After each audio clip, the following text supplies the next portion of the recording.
Hi.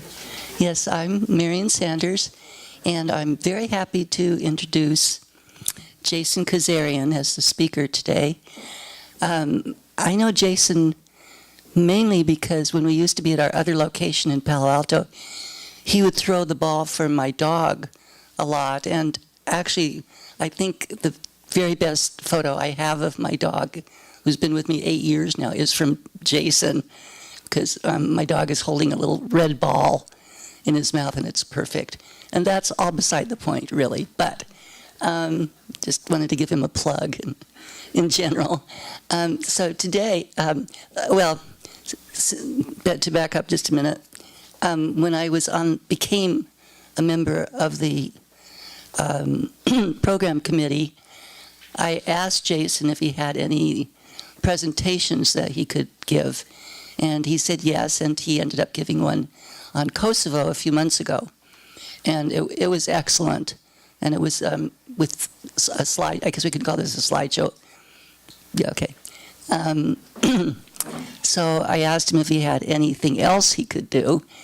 And he said yes, he could do another slideshow on Armenia, where he worked for about a year, 2008 to 2009. So he's here today to do that, and I guess that's it. I expect to see another really great show about his experiences, the sites, his observations of Armenia and their culture. That's it. Thanks, Marion. So by way of introduction to talk, and by the way, I cannot see the computer screen and you at the same time, so I'm going to look at the screen so I can keep track of my place. This is a photo in front of the main Orthodox church in the town of Gyumri, which is the second largest city in Armenia, and I just happened to be walking by. This was a trip where I was doing some volunteer work. It was before I started working for NGO over there.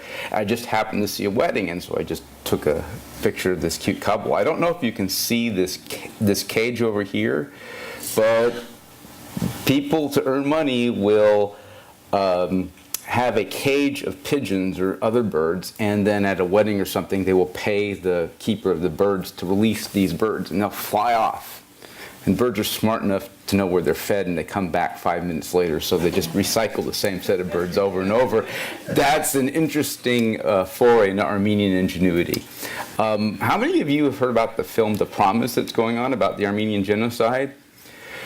Okay, my 3 grandparents were in this country prior to that happening, World War I and the genocide, both of them. My paternal grandmother came in 1926, and so I am 3rd generation Armenian. I am the 2nd generation that was born on American soil. So my parents were born in New Jersey and Connecticut. We were all born in Los Angeles County, and I was born and raised in SoCal. And in fact, my father's still there, and I'd go see him from time to time.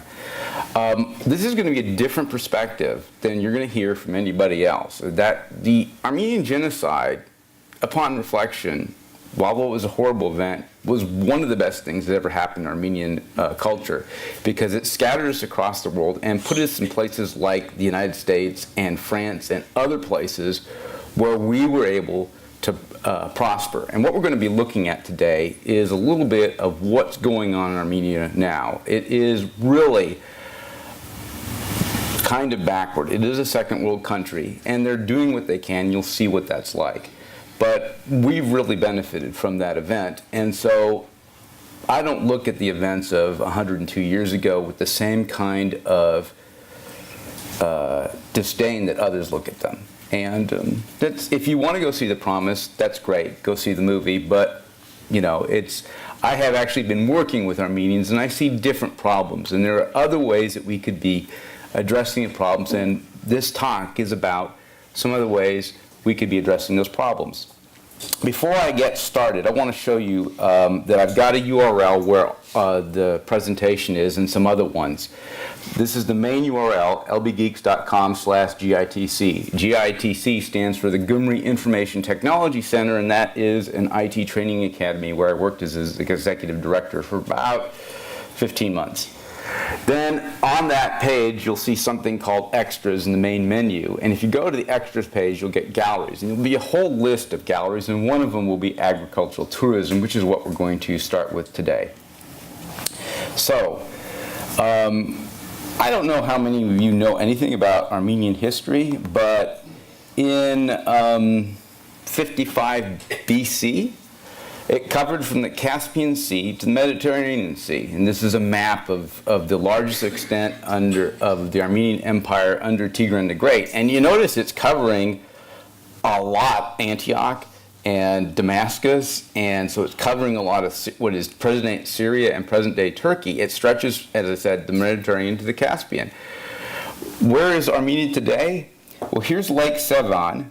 That's the largest lake in Armenia, and these two towns, Armavir and Artashat, are in Armenia, and so does this town, Nakhichevan. So this is basically where Armenia is. Now, one of the reasons it went from this big to this small is Armenians didn't have a written language until about 330 AD. And it's really difficult to run a large bureaucracy without written communication. And so that's one of the many reasons why it's gone from so big to so small. Another reason is, and this was really evident between my father and my uncle, Armenians like to argue. They just are an argumentative people. And so if you ever are in the company of Armenians, you'll find there are people that divide people into two types, those that do and those that don't, and I'm one that does. There are two types of Armenians. There are people that are well-adjusted and fit into society, and then there are people that no matter what comes out of your mouth, they have to pick a fight. And so if you are with one of those kinds of Armenians, just smile and nod and stop saying anything and walk away. But so much for introduction. Good morning. I'm Jason Kazarian, and this presentation is called Forward to the Past. And it is a look at the Armenia, which is a second world country. And we're going to be focusing on something called agri-tourism. Have any of you heard of what that word is? Basically, there's a movement that's happening on. It's worldwide. There are places in upstate New York that do this, and there are obviously places in Armenia that do this, where a group of people will have arrange for bread and breakfast for tourists to come and take a look at what they do in day-to-day life out in the country. And so that's basically what we're going to be looking at today. And we're going to start with a family, 3 generations under one roof. The grandmother on your right, the mother between her 2 daughters. And they are going to be making the bread that you see at the bottom of their hand. It's called hats, so, which is the Armenian word for bread. And this is the same way that they made bread thousands of years ago. And here you can see the grandmother is kneading the dough. And she is on a wooden board, and she's got a rolling pin, and she makes some balls, and she'll flatten it out. Then the mother has this cloth apparatus. It's basically a piece of wood with a bunch of cloth on it that she'll put the dough on, and then she slaps it into this circular place called the tonneer. It's basically a brick-fired oven. I'll have another picture of that. And you can see the loaf of bread sticking to the side. And it sticks to the side of the oven and it cooks. And then the daughter, who's on the far right, picks out the bread with an iron. And they've been doing this same process to make bread for since BC, and boy, it's great. If you having it straight out of the oven like that is absolutely fantastic, and the stuff we try to replicate in the grocery stores just isn't up to snuff. So here's another shot of what's going on. You can see where the daughter is kind of poking around with an iron tool, and she's checking on whether the bread's still sticking to the side or not. And what you need to do is, as soon as it's basically going to lift off, pull it out, because if you leave it on too long, it's going to burn. And there on your right, you can see that the grandmother is rolling out the dough, and she's flattening it out, and she's got a production line. And at the lower right hand corner, you can see the mother's got her hand on that apparatus, and what she just does is she puts the flattened dough on it and throws her hand down in the pit and goes bam against the side, and it sticks to the side and bakes.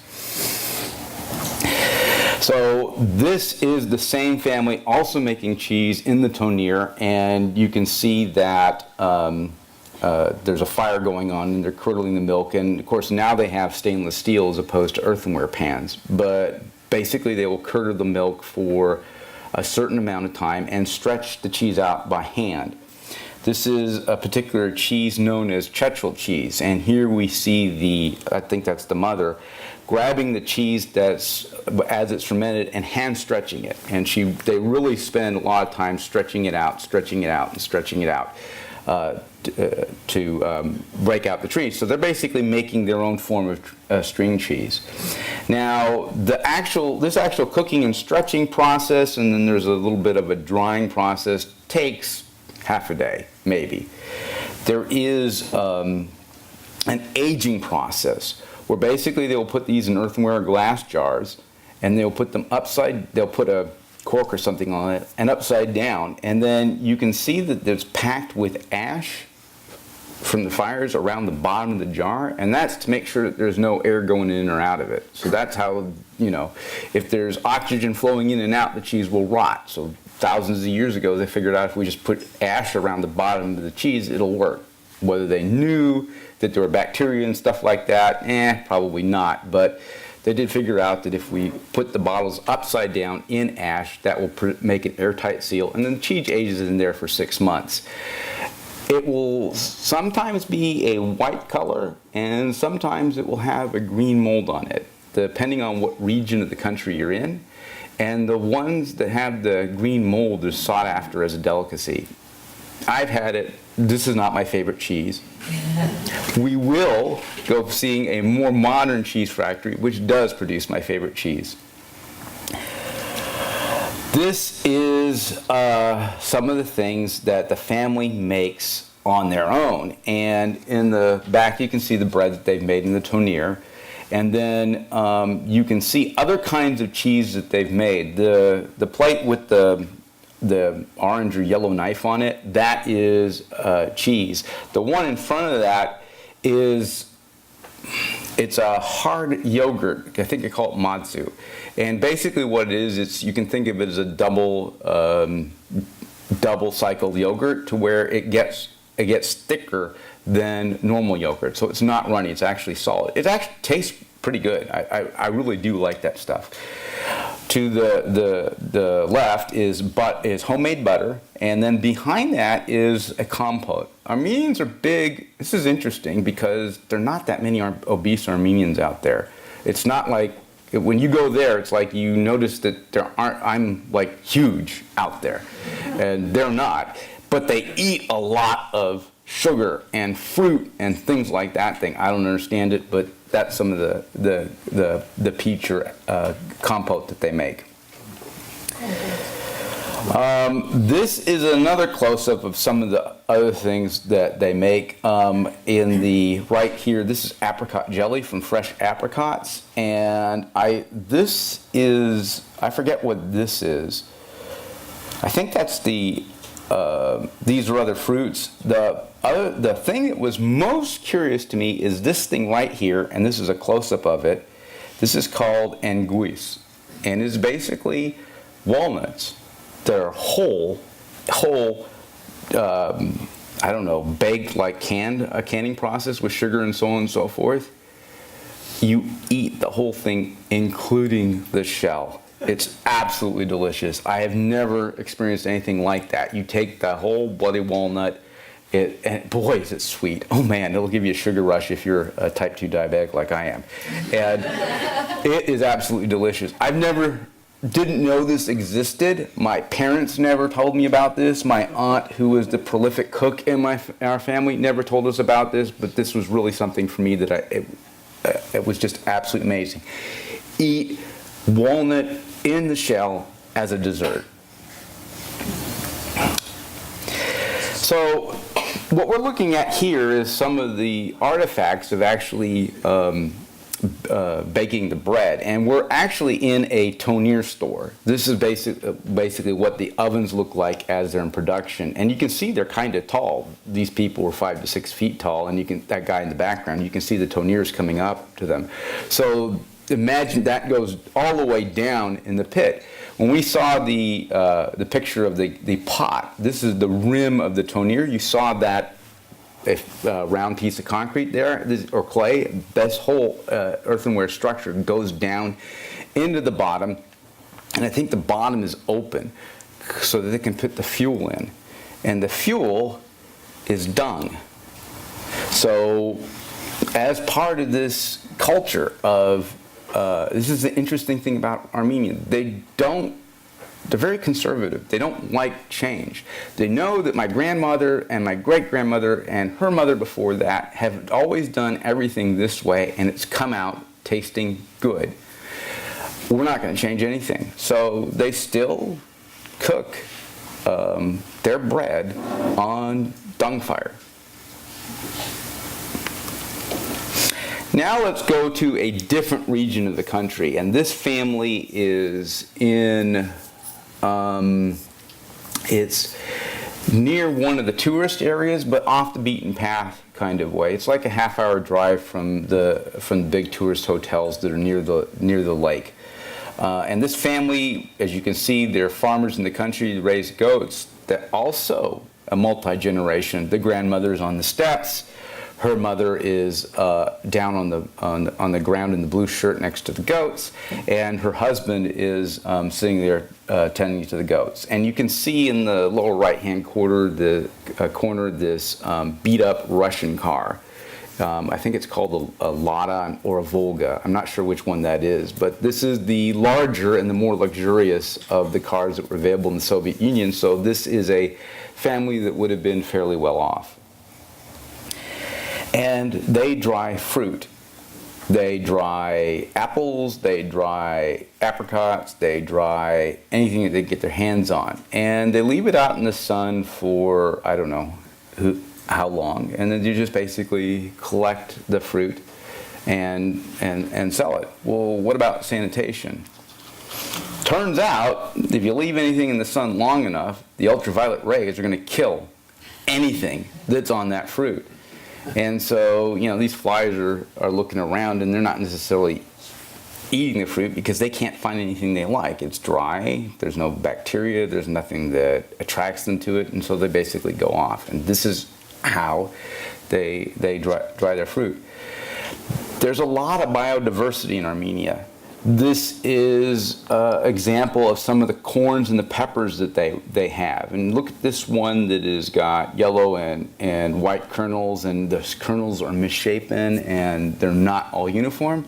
So our agricultural industry has used heredity to breed ears of corn that are disease resistant, and that the kernels are uniform and they're all sweet, and so on and so forth. And in Armenia, they haven't really done that.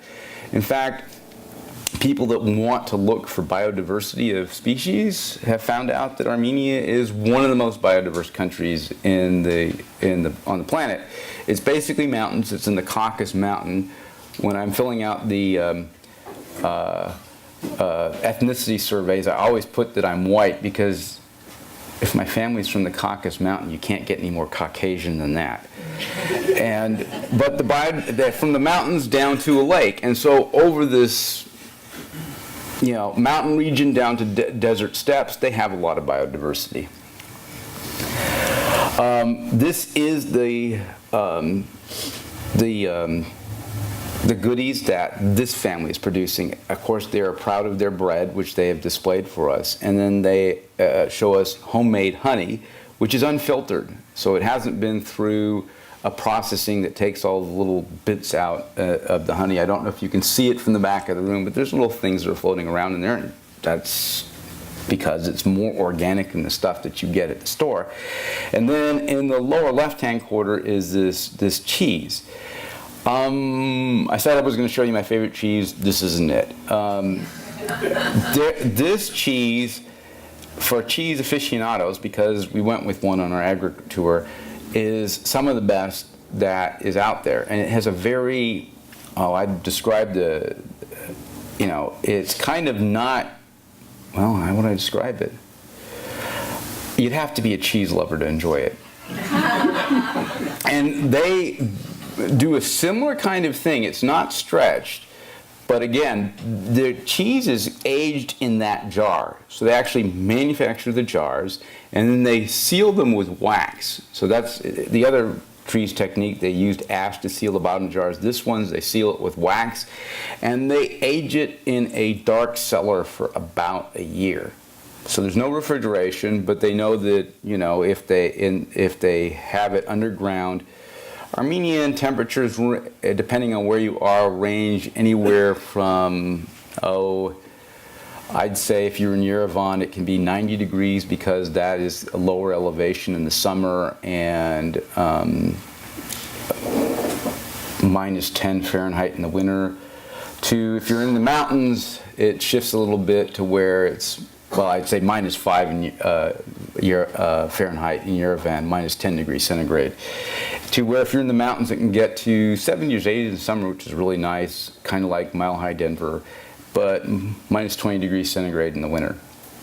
They know that based on the temperature range of that particular location, how deep they have to burrow out the cellar for the cheese to age at the right temperature throughout the lifetime.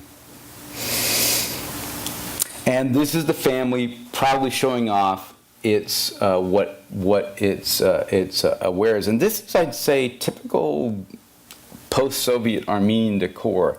Lace curtains always have some kind of buffet or large piece of furniture in the main dining room, and then nothing fancy. Basically wooden chairs on a wooden table with large enough space to feed an entire family. And this is how they live in the homes. The ladies that are seated forwards, you can't see their faces, are some of my people that I knew from friends, and they came to Armenia as part of their studies at a Italian food university. And this is one of the younger ladies who's from Houston, Texas, out in the fields with the mother of this the family that showed us what they were doing in their grape fields. And I don't know if you can see it, our friend from Houston is holding apples, and the mother is holding quince in their grape field. And this stuff it's organic for economic reasons. They can't necessarily afford to pay for pesticides or fertilizer or all those extra things that boost crop harvest. They figure out what works for them, and they tend to. They may, if they have a pest infestation or something like that, spray at the beginning of the season. But a lot of the agriculture in Armenia is grown without the use of any pesticides or artificial nutrients in the soil. Okay, so I did say there was a cheese factory that I would enjoy, and this is it. This is in Noyemberan, which is towards the northern border of Armenia, almost to Georgia. And as you can see, this is a much more modern facility. It's run by a husband and his wife, and they are, it's a two-person dairy. And basically, there's a United States Department of Agriculture program which is going out to these villages and teaching people how to make sanitary cheese. In other words, it's not trying to get them to adopt a commercial enterprise, but it is training them how to test the cheese, make sure that it is not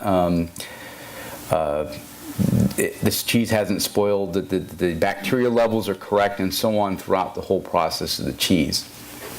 And so this is what they produce. And I think this is called Lori Banir. Lori is a region or a mart in Armenia, and Banir is their word for cheese. This cheese is not aged in a vacuum seal, but it's actually cured in a salt brine. It is like a bath that's 97%, has what they call 97%, which basically means 3% of the composition of the bath is salt. I gotta tell you, I got to Armenia the first time, and this is what they served me for cheese, and I just smiled and choked it down. But after living there for 15 months, oh my God, you do grow, you do get a taste for the salt and cheese. And now I have the same thing that's made in Armenian dairies in Glendale, but they don't put the salt in because the American customers won't buy that they put the salt in. It's basically a goat cheese, and it just doesn't taste the same. And so this is one of the things I look forward to when I go back, and the last time I did that was over New Year's. Again, a culture of people that eat a lot of sugar and they're not obese, a culture of people that eat a lot of salt and they're not having heart attacks left and right. What kills them? Smoking. That's what kills them. But that's because this is the way they've been doing it for thousands of years, and they've developed a system that was tolerant of that. Now we're going to go off and see how wine is made, and this is one of the wineries that we'll see that is from the Soviet era. You can see those wine tanks that are on the left, and those are out of date, and I don't think that they're being used. One of the interesting things about the fall of the Soviet Union is that when it happened and they broke up the Soviet Union, basically all these Commonwealth of Independent States, as they're now called, just inherited whatever property was in the state. They're obviously not going to move these things from place to place. And the Soviet Union did a good job of pushing things throughout the region so that there would be trade between these former federations, former republics. And they did that so that, Armenians would do this, and Azerbaijanis would do that, and Georgians would do this, and so that would stimulate trade within the region. So they really kind of mapped it out. Well, if you were a healthy economy, and when that fall happened, you really benefited well. Many of the people that were just itinerant farmers or something like that all of a sudden found themselves with deeds to the property. The first place where we went to see the bread baking, that's how that they came into existence. They were an itinerant family from someplace, and they were in a Soviet collective, and they were working on a collective farm. The empire fell apart, and they said, okay, you get this house, you get this farm field, you get this chunk of land, and they ran with that. Other CIS countries, including Armenia, haven't done so well because they didn't learn on themselves internally how do you produce things, how do you run a business, how do you get from point A to point B. They would focus on doing just their job, and that's what they would do, and they really didn't adapt to this economy. I mention all of this because here's a person that has picked up a 20-year-old Soviet winery, and he's now making a go with it now, and with some assistance and some education and funding from this Department of Agriculture program, of course, but nonetheless, he's really done a good job of it. These vats that he has in the winery, and you can see he's actually rebuilt the winery, and it's really set up for agritourism now. These vats are actual originals. They date back to the 1500s or 1400s or something like that, and this is how wine was originally produced. It was produced in earthenware jars. My friend who's in the red with her back towards us studied wine production at her school in Italy, and she was wondering, they talked about this in their class, ancient production of wine.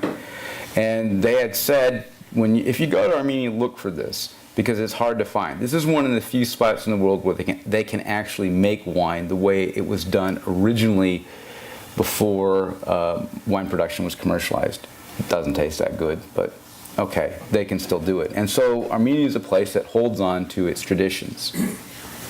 Here is the interior of the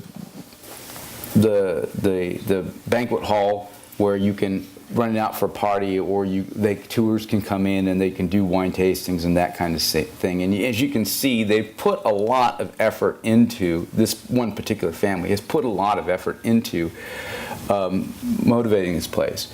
Now, how did he get the funding? Got some funding from USAID, of course, but the other way he got funding was through loan sharks, charging something like 15–20% a year on the interest for whatever they loaned them. So Armenia really doesn't have a good commercial banking system where I've got a business and I've got some potential here, and can you give me a loan? The answer is no, and if the answer is yes, the bank rates are just as high as that. They're just more formalized. So this is how he raised the money to build out the winery. He did some dealings on the side and it was off the books, but it worked. This is a different winery. This is the Armenia winery, and this is the owner of that winery. And as you can see, they have used barrels that we think of when we talk about wine production. They're wooden barrels with steel bands holding them shut. I wanted to introduce this picture because he has started a wine festival in Armenia. There's more than one winery. And the phrase for the festival, roughly translated, is "Life is too short to drink bad wine." Okay, now we're going on a northern. We actually did the tour in a loop. I'm actually presenting the slides kind of in groups that follow the story. We're now in a region of the country that's to the north center of the country. It's actually very close to where I was working. And this is a farmhouse that makes Donegan uhi. Donegan means homemade, and uhi is vodka. And so you see that still in the lower right? That's how they make vodka. They have a farm that produces apricots, apples, or whatever. And apricots have a very short growing season. Literally, they're good for 1 month, June to July, or July to August. At the beginning, take June to August. At the beginning of June, the apricots are not fresh, not ripe, and they're cheap.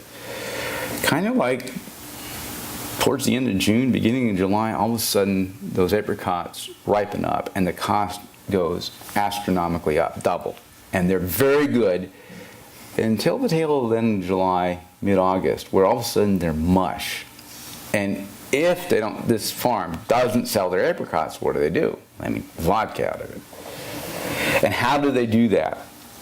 They have this isn't put together so it's working, but that pot in your lower right is basically a brass or cast iron something or other, and the mash goes into there.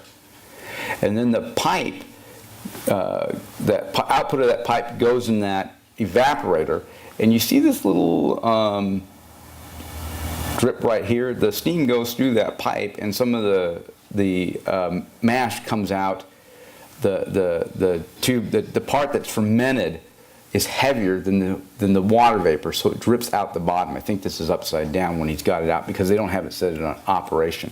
And that's basically how they make vodka. They put a bunch of fruit mash in water, they wait for it to ferment, and the way they separate the water and alcohol is basically through an evaporation process. So this is the lab where we figure out whether or not we can drink the vodka. Does anybody, now, here, normal vodka is what, 80 proof, 40% alcohol? Wild Turkey is 101 proof, which is 50.5% alcohol.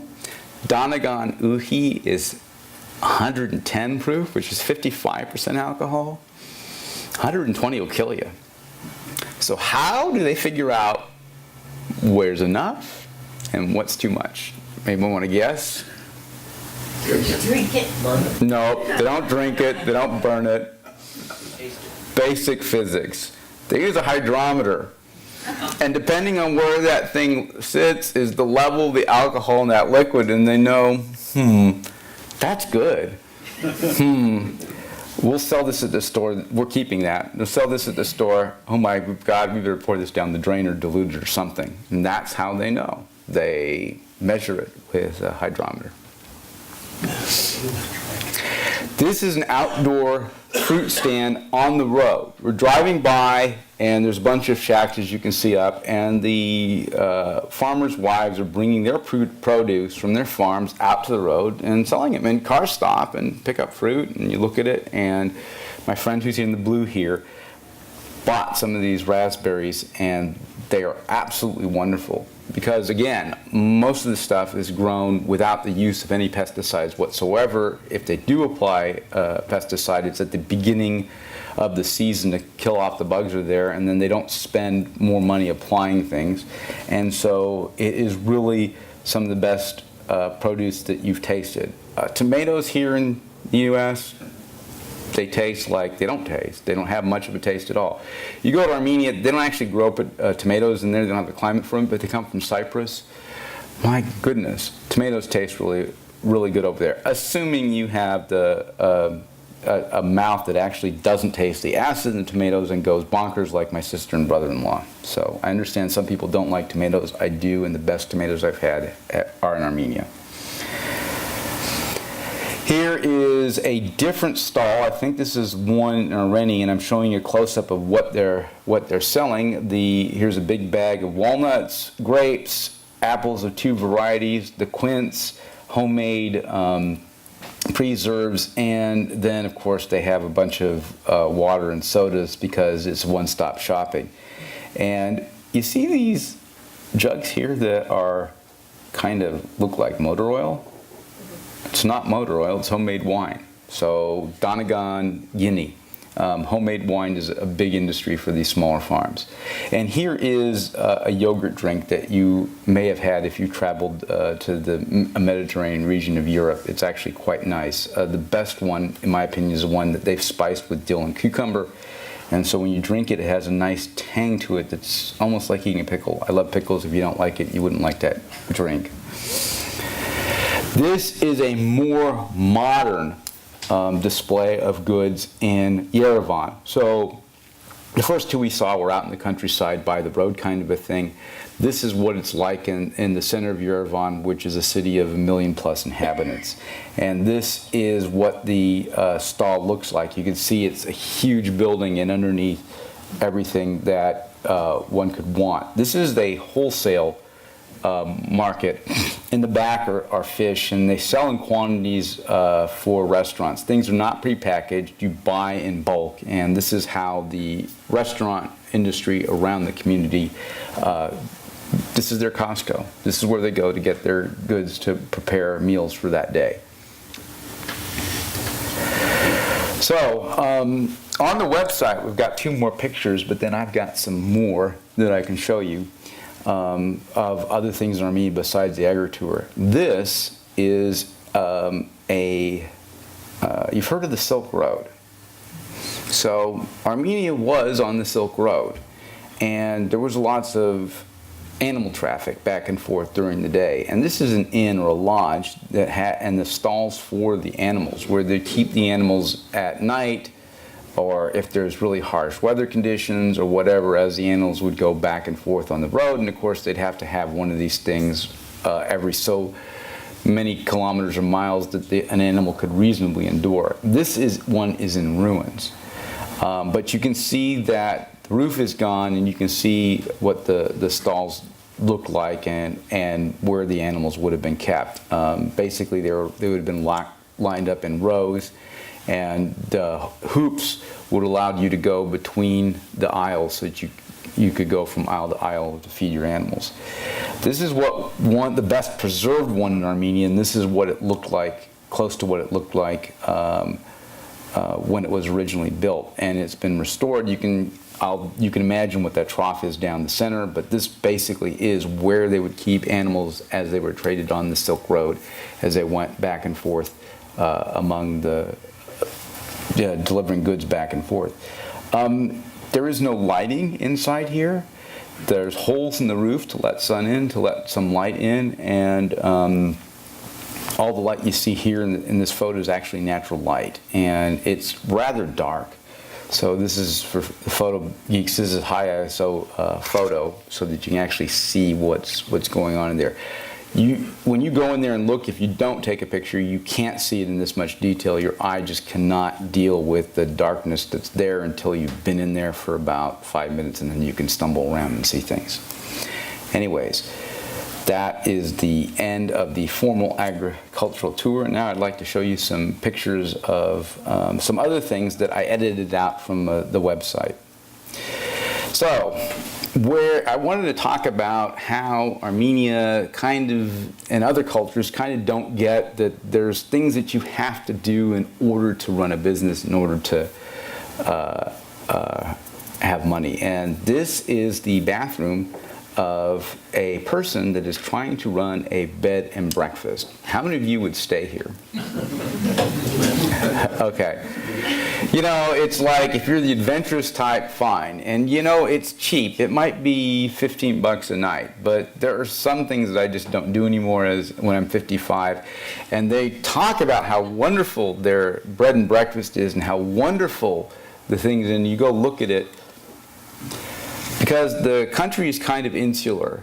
When the economy collapsed, the Armenians really lost a lot. They were really beneficiaries of a Soviet program, and a program where they were forced to do things to trade and share. And they never really developed an innate way in their country. And in Armenia, of course, we've had a governor who's been Armenian. There are plenty of Armenian businesses you've probably heard of, like Kazarian and others, that have really done well in an economy that will let them do well. But the Armenians didn't necessarily pick up on that. So this is what they say is high standard. So this is the room that we stayed in for one night on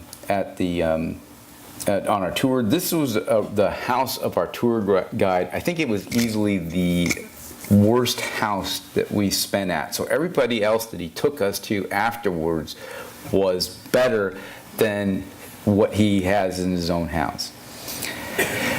This is when I didn't show you one family that was also doing the bread and cheese, because we went and looked at one place and they really didn't kind of understand this whole agritourism bit. But when we were talking to them about, I was talking to them through an interpreter, do you have facilities that people can stay at if they want to come and do this agritourism kind of thing? And they said, yes, of course, they're wonderful facilities. This is what they showed us. And so here again, it's the idea that they don't quite get the idea that what's good enough for them is good enough for a business or good enough for public tours. And so that's one of the reasons why tourism of Armenia, even though it has lots of history behind it, lots of culture behind it, hasn't really taken off except with Armenians.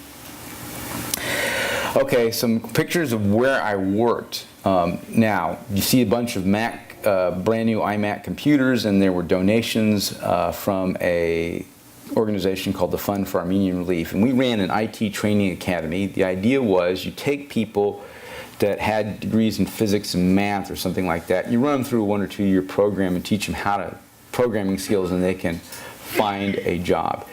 It's met with moderate success. Some of the students that come out of there have gone on to do some wonderful things.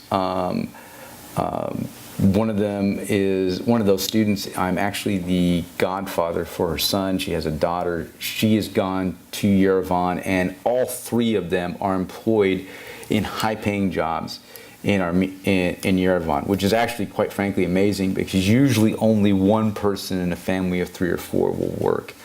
And the main way that families get along on these farms is they send one of the elder sons to Moscow to work construction, and he sends money back.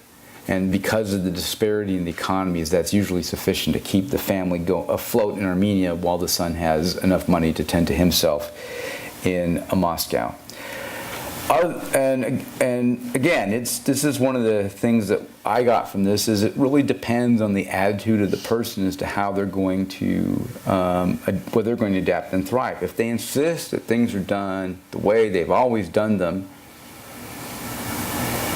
they may be successful, but sometimes if you're trying to do something new, like information technology, you may not be successful. Here's another picture of the lab. This is the Sun Lab, Sun Workstations before they were bought by Oracle. So this is 2008. Put a lab. This isn't actually set up. This is just a publicity photo that I took, and we just got some students in the lab and had them talk and act like they were working. And it was another couple months before we actually had the place wired up and running. So this is the building, in one of the buildings that we moved to. They have moved 1, 2, 3, 4 times since 2007. So it's a rental economy over there, and kind of like here. A lot of people just don't have the resources to actually buy property, and so that they move from time to time, and landlords at some jack up rents, and so you go and find another place. So this is at the dedication of one of the new laboratories. And as you can see, we have some people that are in front of the laboratory. This is it right here. This is the sign for the dedication of the lab that tells what was on, but some donor had given some computers and so on and so forth. This is the person who was, this is Amalia. She was the person who was my deputy when I was working there. After hiring a bunch of people trying to do what I was doing and not being successful, they decided, well, let's promote her to being the executive director, and I can say she's doing very well. Armenians like to party, and so as part of this thing for dedication, I mean, you would not believe the kind of hosting that they do.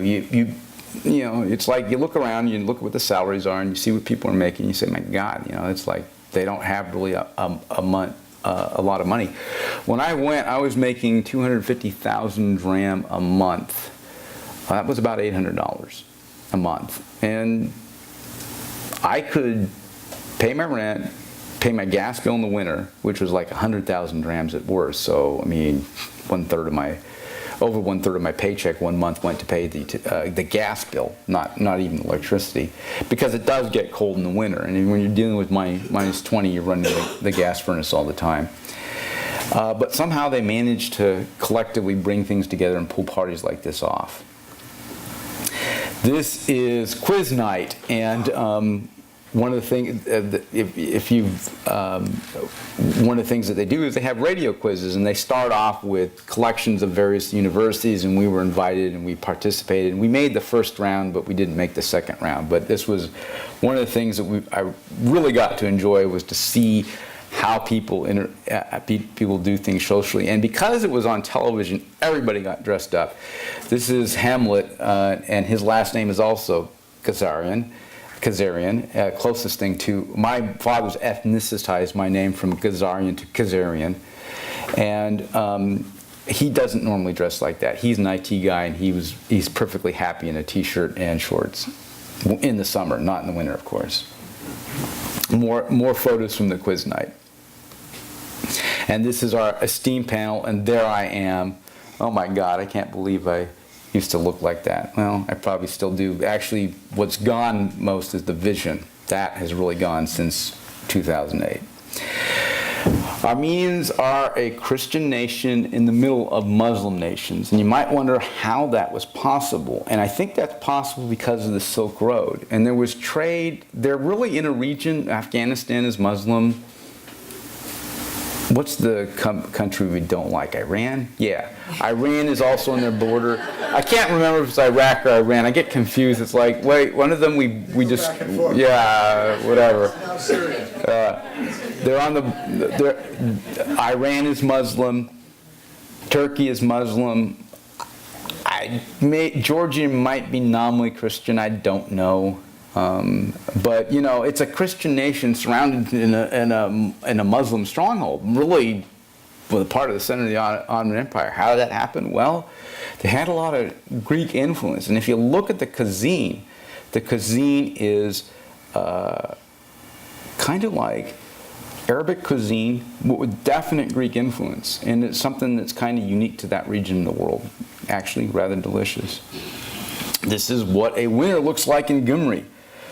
This is the first time I had seen snow on the ground, because I grew up in Southern California, and then I moved to Texas. And when we had snow in Texas, it looked like this for like 2 hours. And then a couple hours later, the streets were wet, they were not icy, and so on and so forth. But yeah, when I said that went there, this winter was like minus 5 degrees centigrade. And I said, oh my God, it's cold outside. And they looked at me and said, are you kidding? This is a really warm winter. I mean, last year it was minus 20, and then a couple winters after that it was minus 20 centigrade again. This is the theater in Gyumri, the Performing Arts Center, and this is one of their poets. And as you can see, it's hard to tell in the snow, but if you look at the texture of the building, it's really not been well maintained. I mean, it's not like it's been painted, it's not like the glass is still there, there's no broken glass, but the metal's corroded and so on and so forth. So that's an example of how when the Soviet Union fell apart, they had this wonderful infrastructure. Much of it has been disused and just basically rotted because it was never maintained and the elements tore it apart. New Year's Day. So this is New Year's Day in 2009 or 2008. I can't remember. And I went again in New Year's Day of this year. But I'll get a sense for what happens when they actually celebrate New Year's. Now, the story behind this is that Stalin wasn't exactly pleased with having a religious holiday being the center of the focus of the region. And of course, Stalin was presiding over Russia, and of course we have Russian Orthodox, Armenian Orthodox Christian churches. So what Stalin did is he basically said, from the 31st of December to the 7th of January, the entire country, this is the Soviet Union, is going to be on holiday, and we will give everybody an extra pay packet. So in your last month, you get paid double, so that people can go out and party and celebrate on New Year's. And it's kind of a big deal. The church hates it because their Orthodox Christmas is on the 6th. They don't celebrate Christmas on the 25th like we do here. And this just takes away the whole oomph from it and makes it not as big as a deal. So maybe Stalin was pretty smart about some of the things he did, even if he was a tad vicious. My goodness, look at the spread. Cookies, cakes, walnuts, nuts, drinks. Okay, I made a mistake. You go from house to house. Okay, so I sat at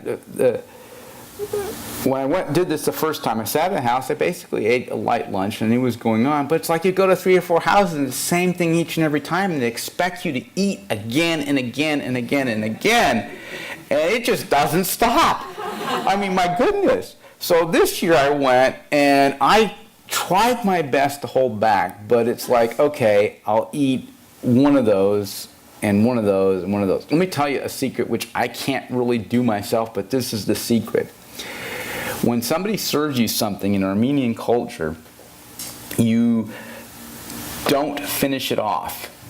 You leave half of it, a quarter of it. Don't empty your glass. Leave a little bit at the bottom. That's a signal you've had enough. If you clean your plate, you obviously want more.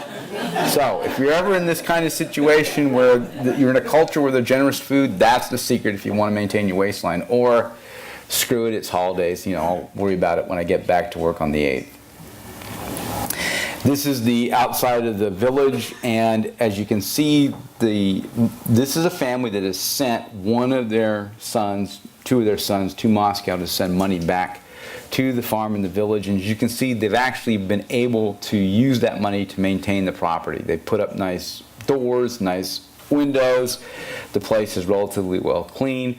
The mother of this family, this is one of the daughters, the mother of the family makes the cheese, makes the bread, tends to the cows, and so on and so forth. And that's how they maintain this lifestyle of,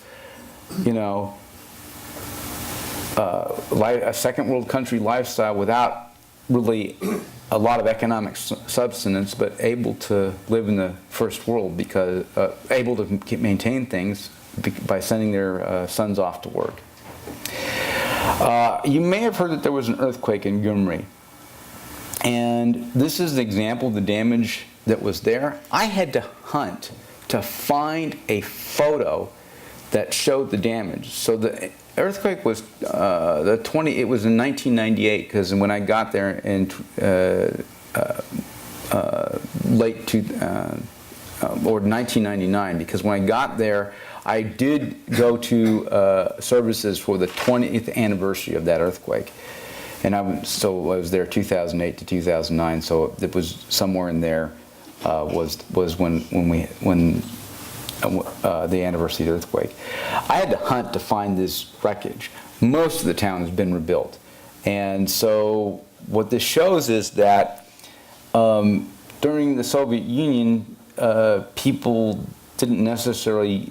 It's not that they didn't know how to build a building that wouldn't collapse in an earthquake, and it's not like they didn't know they have earthquakes, because they're in the Caucus Mountains, for crying out loud, and they have earthquakes all the time. But you know, they put a little bit of extra sand in the concrete and don't add as much ingredients. They don't put as much rebar in there, and this is what happens. And it was really a catastrophic earthquake because it happened while children were on recess break, and a lot of these government buildings, schools, collapsed, and the falling pieces killed a lot of people. If they had been in the classroom, if the earthquake had hit 20 minutes later and they'd been back in the classroom or something like that, not outside, more people probably would have survived. But this is kind of an indication of the worst of the Soviet Union, the lack of standards, lack of oversight, lack of inspections, and you know, good old bribe or two will go a long way for you to getting past a building inspector. And so you can see the same building, and then on the right side you can see that this is the part of the town that's been rebuilt, and they're still building, and this is actually one of the higher density areas in Gyumri. And I should know this guy's name, but there's a French thinker called, maybe the name will come to me in a moment, who put a lot of money into the town of Gyumri because he or his parents or his family was from there, and he was a famous singer in France. And so a lot of money comes from the diaspora to rebuild the country. I think I read some economic studies that basically said that remittances were at least half of GDP for Armenia, and can you imagine if half of our economy was basically people from overseas sending us money? Nah, I can't.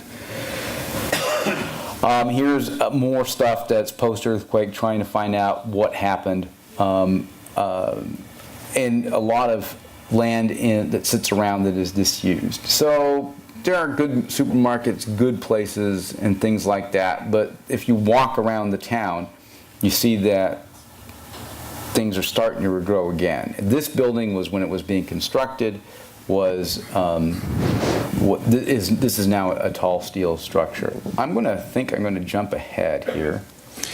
Oops, that's not what I want. Jason, you might want to, if there's some things that you think are really essential, cover those. We don't have much time. I know some people want to ask questions. Yeah, here's the building that I showed you that after it went back a year or two later and it's being constructed. And this is what modern day Gyumri looks like. They really did put a lot of money into building up the town square, and people have festivals and that kind of a thing.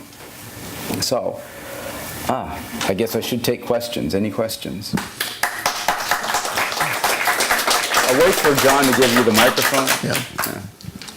And you need to hold it close to your mouth or nobody will hear you.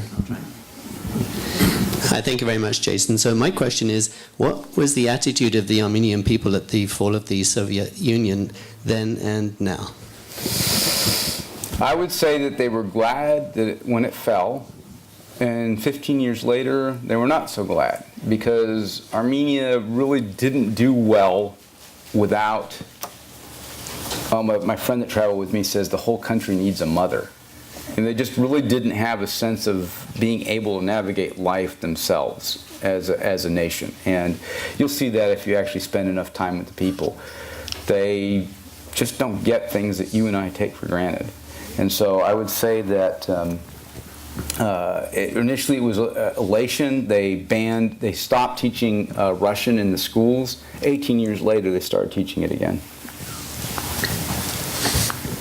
Is Romania, is this considered a poor economy, a medium economy, or what? How about their imports of clothes? Like today, here we get all this stuff from China. Do they import a lot of stuff from China also? It's a landlocked country, so they have to import everything. And to answer your question directly, there's like a table of the Commonwealth of Independent States where they rate where those nations are on economic prosperity, lack of corruption, so on and so forth. Armenia is smack dab in the middle. I mean, there's like 13 or 14 countries. It's like middle of everything. It's middle on the GDP. It's middle on the corruption index. It's middle on the democracy index, and so on and so forth. The worst country, I think, is something like Moldova, Belarus. The best are the now Baltic Free States. At the beginning, if I understood you well, you said that the genocide of the Armenians had some advantages, but you didn't clarify that. Can you? Yes, it basically forced people out of a country that otherwise would have held them back.